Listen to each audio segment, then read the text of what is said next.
So lately, I've been setting up my Nintendo Wii to use as a CRT emulation station while I wait for the Mr. Pi to come back in stock.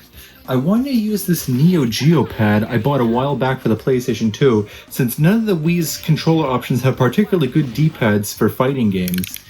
They tend to be stiff and not responsive to the diagonals. Not to mention, most of the modern affordable clones of the Hori digital pad tend to use that god-awful GameCube button layout. I mean, I've seen people defend this over the years, but come on, try to do a running spin jump in Super Mario World. You can. Anyway, I was doing research on PS2 to GameCube adapters when I came across a Reddit thread where someone mentioned a strange PS2 to GameCube and Xbox controller adapter.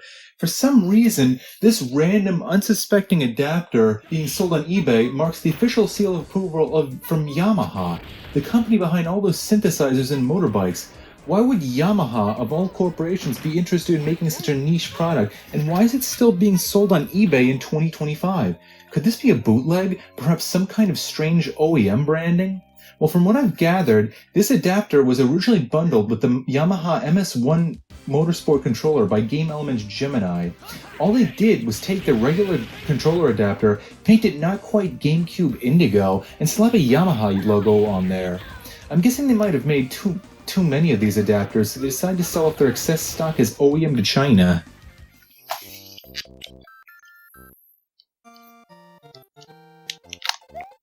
You see, on first glance, the controls are actually pretty fluid. Doesn't seem to be any input lag. The buttons map pretty well to the GameCube controller.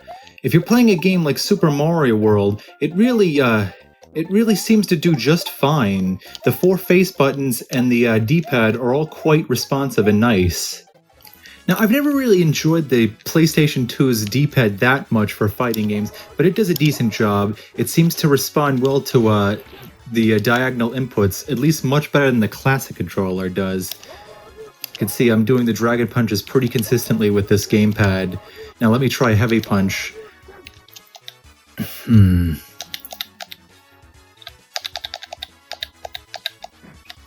Yeah, unfortunately, you can see right now, this is one of the main problems with this controller. Okay, now, for those who don't know, the PlayStation 2 gamepad is known to have all analog buttons. Every single button on this controller is analog, not just the triggers. But you can see that when it's set up normally, the all the face buttons in the D-pad, they seem to respond well, but when it comes to the trigger buttons, it doesn't seem to respond at all unless you push it really hard. I don't know what happened. Maybe they just messed up the dead zone on the analog sensitivity. I don't know, but it's just really strange.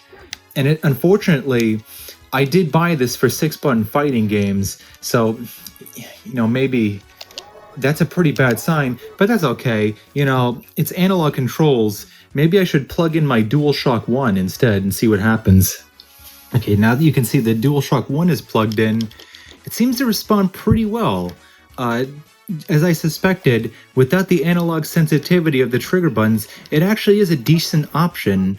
For some reason, I find the D-pad on the DualShock 1 to be quite a bit stiffer than the DualShock 2. You could see it, the first Dragon Punch I missed.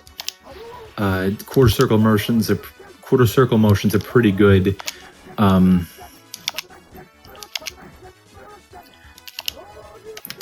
So yeah, in terms of controls, if you're going to use this with the DualShock 1, it's actually not terrible. Now, I have heard that the DualShock 1 does have less input lag than the DualShock 2, although I did do a slow motion test of the DualShock 2 with this adapter, and it seemed to be pretty much lag-free, so I can't imagine you get that much more of a benefit using the DualShock 1, aside from, the lack of analog sensitivity on the triggers. But anywho, the real reason I bought this adapter was to use with my Neo Geo pad too. So let's see how well this works.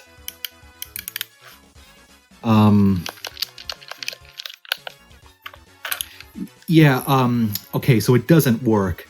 This unfortunately seems to be the major problem with this adapter. Any PlayStation 1 controller that does not use analog input seems to just not work with this adapter for some reason. I also tried a regular PlayStation 1 controller that didn't have, from before the digital pad, the PlayStation 1 digital pad. And yeah, that did not work with this adapter either. So that just seems to be a major flaw. I'm sure it would not work with fight sticks either, nor that Sega Saturn pad. So that's pretty unfortunate. Now let's see how this adapter performs in Burnout. I have it set to control configuration B in order to test just how accurate the analog sensitivity on the triggers is. Now, before I start though, I want to point this out that if you listen carefully, you can this adapter actually does support the rumble feature, which is honestly pretty cool. That is a nice bonus. So right now you can see I'm trying to press it very slowly. I had to just like the fighting game example. I really do have to push it almost all the way. It really doesn't have any kind of fine control. And similar story with the brake. You can see I'm pressing it. You can see I'm pressing it, and it's just not really responding unless I go really, I want to say past the 75% mark. It really does take away the fine control you could possibly have in racing games with these analog controls. Switching back over to the GameCube controller, you can see the analog sensitivity is much more fine. You can see if I gently tap the left trigger, it starts to brake very slowly, as opposed to on the PlayStation 2 controller with this adapter, where it incorrectly would not apply the brake unless I push it almost completely down. So it's very unfortunate that that adapter really doesn't work for that purpose. Testing out the analog sensitivity in Time Splitters 2, you can see that the right analog stick is very jumpy.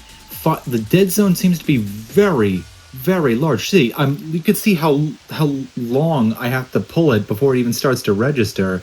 What this ends up doing is it really takes away any kind of fine controls you could have in these kinds of FPS games shown here, Time Splitters 2. You could see there's getting any precise kind of aim with this kind of controller adapter is just impossible. So here with the real GameCube controller now, you can see the analog sensitivity is so much more fine. The slightest, you could see how sensitive it is. And this is with this false sensitivity. There's a very fine granular control between slightly pulling on the C stick and really pulling far on it. And of course, you could get any kind of precise headshot you want.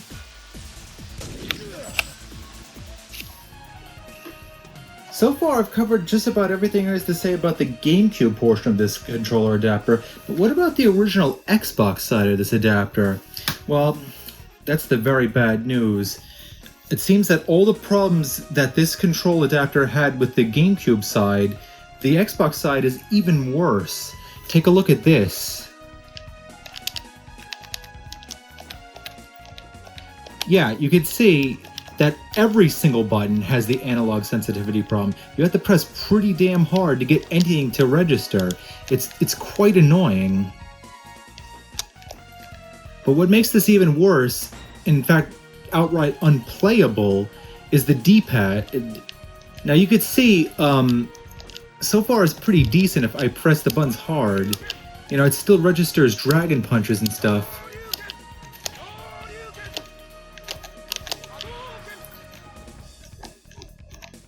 A big problem that this controller adapter has with the D-pad on the Xbox is that it seems that the inputs just seem to lock up randomly, and what happens is right there, it was moving right when I was pressing left.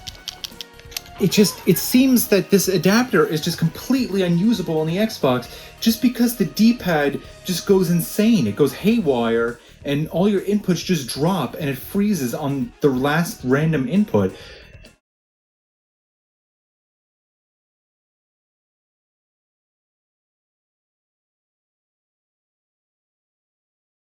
Overall, I'm quite disappointed in this adapter.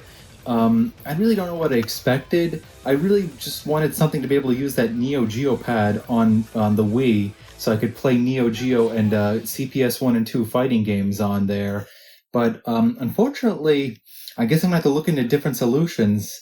The problem is most of the adapters I've found online don't seem to really support it that well, and the only one I have found that seems to support random controllers seems to be the old Mayflash one that's become pretty rare and expensive with time. I heard somebody online say they were able to get the PlayStation 2 Sega Saturn pad working with Sonic Mania on the the Homeroom channel, so that's pretty cool. But you know, I suppose it was quite a fruitless search to begin with, because honestly, I never really noticed this, but the fifth and sixth button on this Neo Geo 2 pad is L1 and R2, L2, L1 and R2, and you can see L2 and R2 up here, which means basically any adapter would just it would really just suck for this anyway, because I would have to use the two shoulder buttons in addition to the four buttons instead of just using all six buttons like a Street Fighter layout. Now, I have heard it is possible to use USB adapters on the Wii. I've heard some people getting it supported, mostly through Nintendo and the USB Loader GX. Unfortunately, when I was trying to do this in some of the emulators I tried, I really wasn't able to get it working, so I guess I'm going to have to just keep looking for a solution. I guess if you're looking for a good controller for the Wii, you might as well just go with either the classic controller or the SNES Mini controller. Like I said, neither of them are really good for fighting games, but for general purpose emulation, it's good enough. And honestly, if you want to use this adapter with the DualShock 1, that's valid, I guess. I mean, it did work pretty well for its intended purpose. The analog sensitivity kind of sucks for 3D games, but if you're gonna just play like 2D games, it's not that bad if you have like a DualShock 1 laying around. It's honestly, I do prefer the button layout of the PS1 to like the SNES and the classic controller. It's much easier to, do those running spin jumps in Super Mario World or doing a dashing charge jump shot in Mega Man X. However, if you're looking for a PS2 to Xbox controller adapter, then stay far away. Again, I don't know if this is just because it was sold as OEM, and I don't know if it's because this was defective, and that's why it was sold to China as OEM. But yeah, I really don't recommend this. Now, I didn't mention this because because this was made for the Motorsport MS1 controller, there is this toggle to switch between wheels and the gamepad. Now, unfortunately, the only wheel I own is a crappy Mad Catz one that I got from a thrift store many years ago. Didn't even come with the analog pedal, so that sucks. I couldn't test that out. Maybe, considering that this was made for a Yamaha product, maybe the wheel portion would actually work pretty good, but I don't know. But anyway, thank you for watching.